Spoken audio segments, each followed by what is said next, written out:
Good morning. It is such an honor to be here today.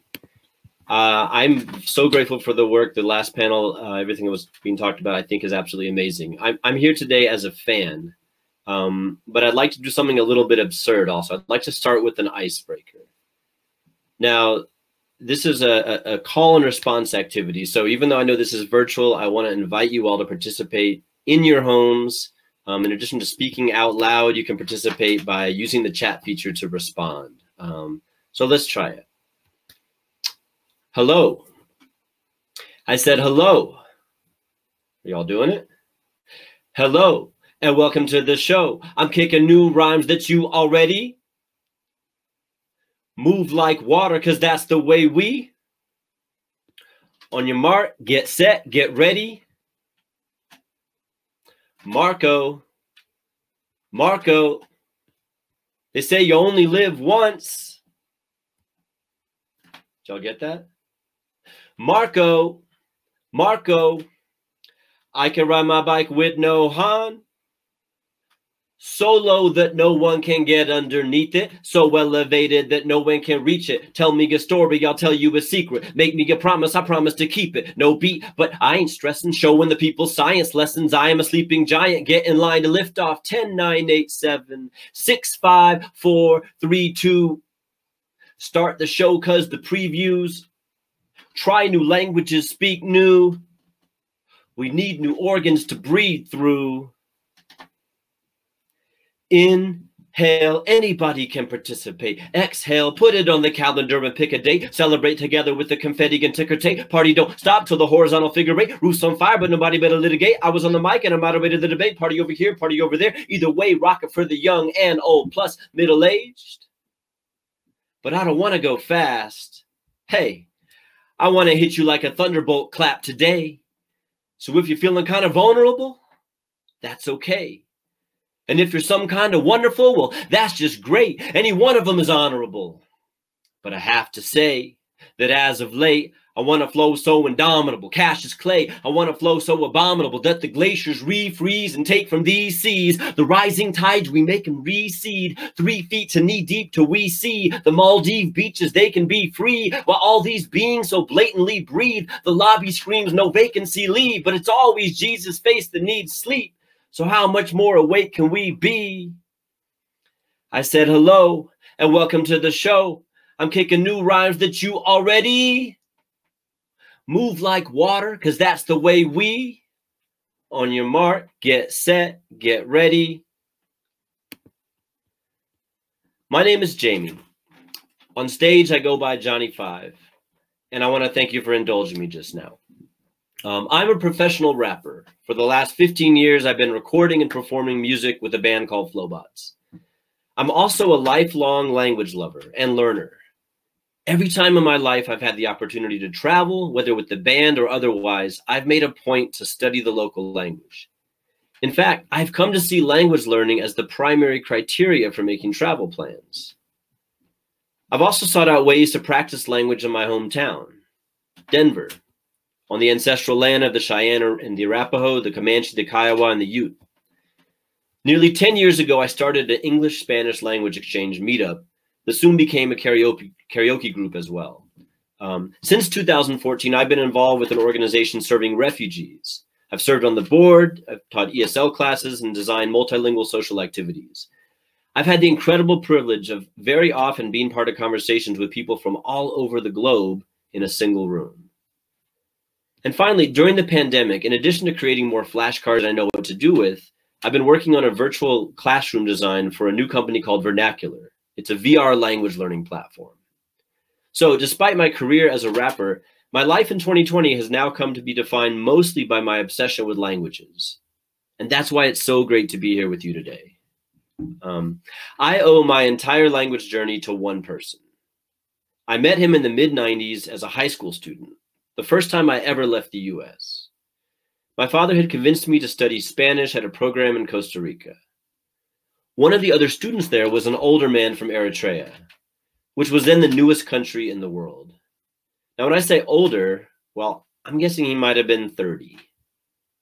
He explained to me that once he learned Spanish, he would speak 9 languages.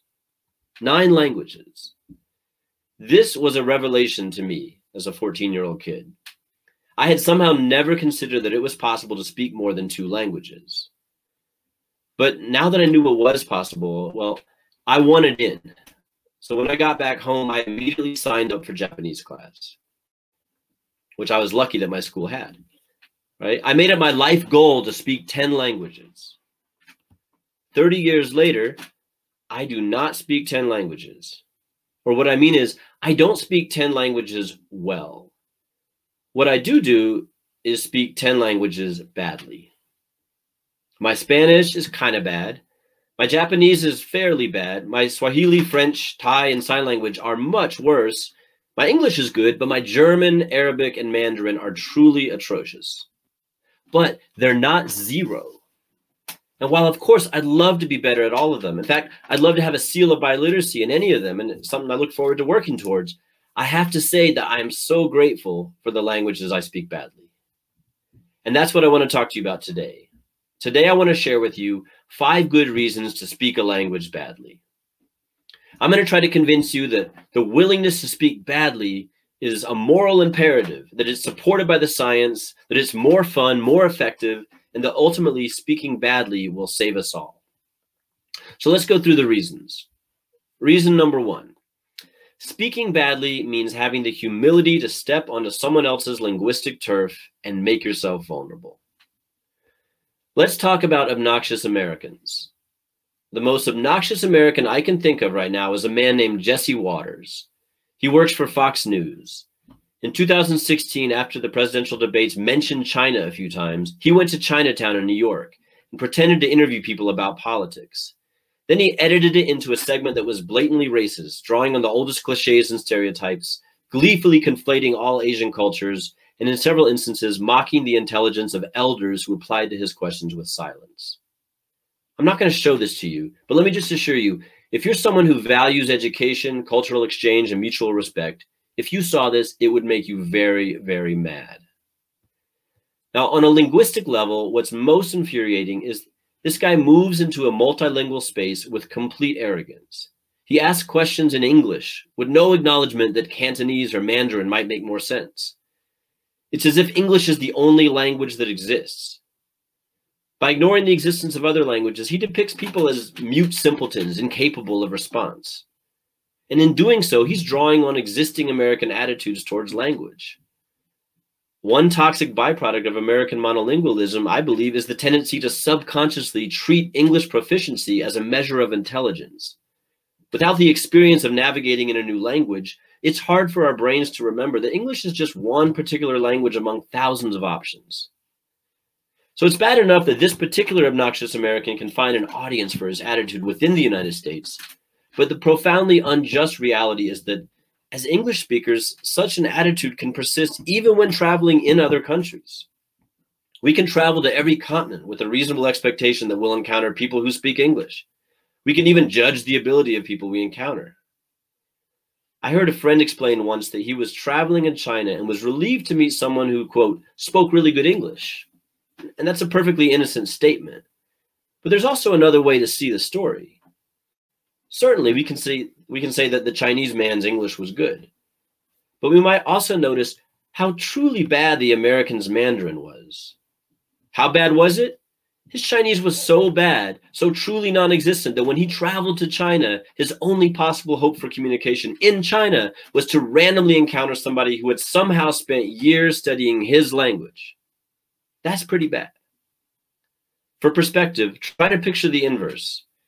Imagine an Ethiopian traveler in rural America, wandering the streets and asking loud questions in Amharic. Imagine a frustrated Cambodian tourist showing Khmer script to a bus driver. Imagine a Ukrainian sign language speaker waiting impatiently for an interpreter at a hotel. Imagine how long they would be waiting. Imagine a monolingual Arapaho speaker at a restaurant in Denver on Arapaho land, demanding a server who could speak Arapaho. The constant expectation of English not only serves as a disincentive for English speakers to learn other languages, it prevents us from recognizing the true skill and tenacity of English learners around the globe. It sets up a recurring situation where native English speakers are always in our complete comfort zone, while everyone else experiences the vulnerability of operating in a second, third, or fourth language. So this is the status quo, right? We live in a world where English is so ubiquitous and so many English learners speak at such incredibly high levels that native English speakers might be tempted to become uncurious about the personality that lives on the other side of the language, the fullness and vibrancy that could be experienced if you knew someone in their native language. Suppose you have a friend who always goes walking with you, and your friend walks a bit differently because of the crazy shoes they wear. Every time you walk in the woods together, you notice the slight irregularities in their movements, the subtle differences. Then you come to a frozen lake. Your friend moves out onto the ice with their crazy shoes and begins skating smoothly across the surface, making elegant twists and turns. You now see them for who they really are, an ice skater. This is how they move most naturally in the world. You have no ice skates of your own, but you hobble onto the ice and take a few wobbly steps. Those meager steps give you an appreciation for what your friend is doing. You see them in a new light. Speaking badly, to me, is like taking those few steps out on the ice. Linguistic hegemony is telling that friend to come on back to the land and walk with you on the land. Every time I've studied another language, I've been struck by something that happens. As my vocabulary increases, the way I see people who speak that language changes. When I speak 0 words of a language, I hear it as indecipherable gibberish, right? People who speak it are characters in my brain. No matter what I know to be true rationally, I find that my brain resists seeing the complex, layered depth of someone it cannot understand. When I speak one word that can be exchanged, there's a spark, right? Something does happen. There's a moment of recognition that can mean so much. And I'll return to this later. But when I speak 5 words, 10 words, maybe even 50 to 100 words, enough words to form a sentence, something happens. It unlocks something profoundly terrifying, right? The possibility of a very one-sided conversation. Suddenly, I'm on their turf. The floodgates are open. The simple question I've feebly posed has brought forth a flowing response, and I'm inundated with unfamiliarity, surrounded by words and phrases I've not yet studied. It's as if I've crashed through the ice and am now flailing in the cold, shallow water. And all because I dared to try. It's at this point that I notice a shift in how I perceive the speakers of that language. Suddenly, the person who my brain once believed spoke only broken English or indecipherable gibberish is now moving adeptly across the ice, bobbing and weaving around me with confidence and ease. My brain begins to really recognize beyond mere platitudes what a complex, complete, nuanced human being stands before me. And of course, in that same moment, I become aware myself as the one whose complexity is now diminished by the medium of communication. I'm the new baby, the complete beginner who can hardly put together a sentence. I'm now the person relying on the patience and grace of someone else, hoping they'll take the time to imagine me as complex. It's this moment, this turning of the tables, this visceral power shift that I believe is so important because it reminds us to hold space for the humanity of others. And that's why I say learning to speak a language badly, especially if your first language is English, is a moral imperative.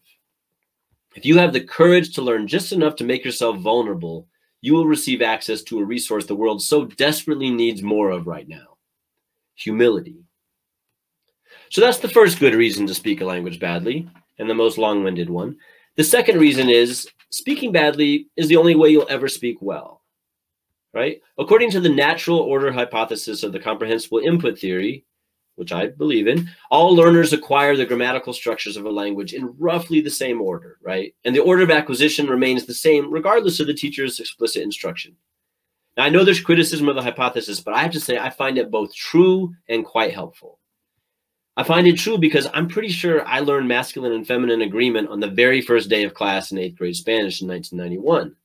And yet it's still probably the thing I'm most likely to mess up in 2020. I can express fairly complex ideas in Japanese, but my ear doesn't still doesn't have a clear sense of when it's okay to casually interchange wa and ga, right? It makes sense to me that internalizing these nuances will simply require more and more exposure, that they'll be the last things I smooth out, the final steps to fluency. And I find this helpful because when starting a new language, getting one's bearings can be overwhelming. Knowing that certain aspects of the grammar likely won't become natural until much later helps me keep focus on a more general orientation. Obsessing too much over the wrong grammar at the early stages of a language can kill momentum and excitement, for me at least. Now, one challenge I find is that sometimes teachers get excited to explain the feature of a language that makes it special, right? And I understand why. In Swahili, for example, every noun belongs to a class. And in every sentence, the noun class determines the beginning consonants of adjectives, possessives, demonstratives, and other features of the sentence. And the result is that correct sentences have a beautiful alliterative musical quality, right? Kisiwa kizuri kinakua kidogo. Macho madogo ya mbwa mkubwa, right? Knowing that noun classes exist is crucial to understanding the very basics of what's happening in the language. But me internalizing the proper use of noun class, it'll be exciting and impressive as it happens, but it's going to take me a while. But maybe assessment tests are some good motivators, right, for me to get those a little bit sharper. But when a teacher over-focuses on mastery of grammar in the very beginning of a language, it can feel like it's my first time on a bicycle and I'm being told how to land a jump. Or it's my first time on a pair of skis, I'm being told to keep them parallel at all costs. Like, it's just not going to happen yet. You know, what I need to learn in the beginning is just the wedge, the pizza slice, just how to get down the hill, just enough technique to get me down the mountain and keep me there, so that I can experience all the unwritten rules of the new environment and begin to refine my movements. We don't begin by moving with perfection. We can't. So it's best to let go of the illusion that it's possible or even desirable and instead embrace the inevitable imperfection as a necessity, even a correct way of proceeding. Speaking badly is, in the beginning, a testament to the fact that you're on the mountain. The third good reason to speak badly? Well, think of the rap I began with today. Did you know what words to use to fill in the blanks? If you did, how did you know? If not, why not? I'd actually love to, maybe people would share even a few thoughts on that. And since there's a 15-second delay, while I'm getting your answers, let me just try one more time, the very beginning, right? Or actually, let's try it a different way. Let's try in Spanish, right? Bienvenidos a todos y todas. Si usted dice hello or las palabras primeras y básicas. Thank you, muchísimas. Yo les sigo. Ustedes son las guías. Hola, ¿cómo está? Buenos días, buenas noches. 1, 2, 3, 1, 2, 3, 1, 1, 2, 3, A, B, C, D. Si es imaginable, sí sé, sí sé, sí sé. You completed the sentences based on your sense of expectation, right? As a rapper, my job is to play with expectation. I depend on you having it, right? My name is Jonny 5 and I can't rhyme. I'm not very fast and I can't keep rhythm, right? I can only play with expectation if you already have it. So how do you cultivate expectation with a language? Well, as I understand it, at the beginning, the only real point of producing the language is to participate in conversations enough to solicit more exposure to language that you can understand, right? After very large amounts of such exposure, you'll come to the point where you know what to expect. Your brain will have experienced enough patterns, processed enough data to cultivate a sense of expectation. In other words, speaking badly means knowing just enough of the language to get yourself into trouble. It means venturing out onto the ice. And venturing out onto the ice is terrifying because you'll be surrounded by unfamiliarity. The terrain is treacherous. The physics are different. You never quite know the repercussions of your actions. You're completely subject to the grace of others. But the third reason to speak badly is it allows you to quickly move around in someone else's context. And doing so means depending on others for orientation, which can be memorable and even hilarious, right? How many Spanish learners can tell a story of the day they learned that embarazada does not mean embarrassed? The day when you actually told someone you were pregnant? I'm guessing quite a few of you, right? Learning in context is the best way to learn. A few months ago, I was explaining to a Swahili speaker in Swahili that even though I'm 43, I might still have children. Now, this is a little bit of a cultural difference to be starting a little late like that. And I learned that my situation could be described as miaka maskini, right? My poor years. I wouldn't have found that in the dictionary. But my favorite in-context learning experience happened in 2017. I was seeing my host family in Japan for the first time in 15 years. And I was interviewing my host father about his life. Now, the interview is really one of my favorite learning techniques. I really recommend it. Asking questions means you get all sorts of input back. And if you know what it means, you can engage with it right then. If not, you can just move on to the next question and go back and study it later if you're recording it. But in the course of this interview, we began talking about my host father's life, his childhood, and World War II. And I'm just going to play for you what happened. There's a point in the interview where it takes a turn. But I learned a new word.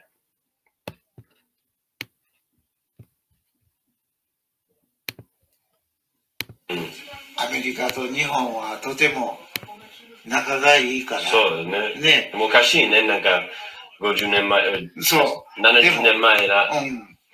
Sorry, I'm trying to share with you the slide too. So let me do this correctly. Here we go again. 今は、アメリカと日本はとても仲がいいから。そうね。ね。昔ね、なんか50年前、そう。70年前だ。でも、その時は日本は少しおかしかったけれども、今は日本人は一番普通の平和で普通平和な国民とも日本は。そうね。アメリカはやっぱりアメリカisナンバーワンってこうなる世界の中でin the world。ドイツもそう日本よく似てるでしょ。今でも元平和な人たち、平和好きな人たち。でもドイツはハーゲンダッツってハーゲンダッツ？ハーゲンダッツアイスクリーム。ハーゲンダッツアイスクリーム。どうしてハーゲンダッツ？とてもジョークがいいね。ハーゲンダッツ。これ痛いことそれだった？これレコーディング。そう、してます。レコーディングちょうどいい。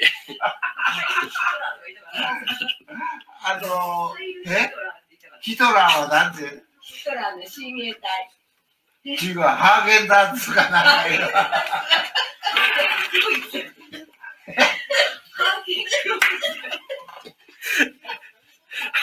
これは。Well, hello everybody.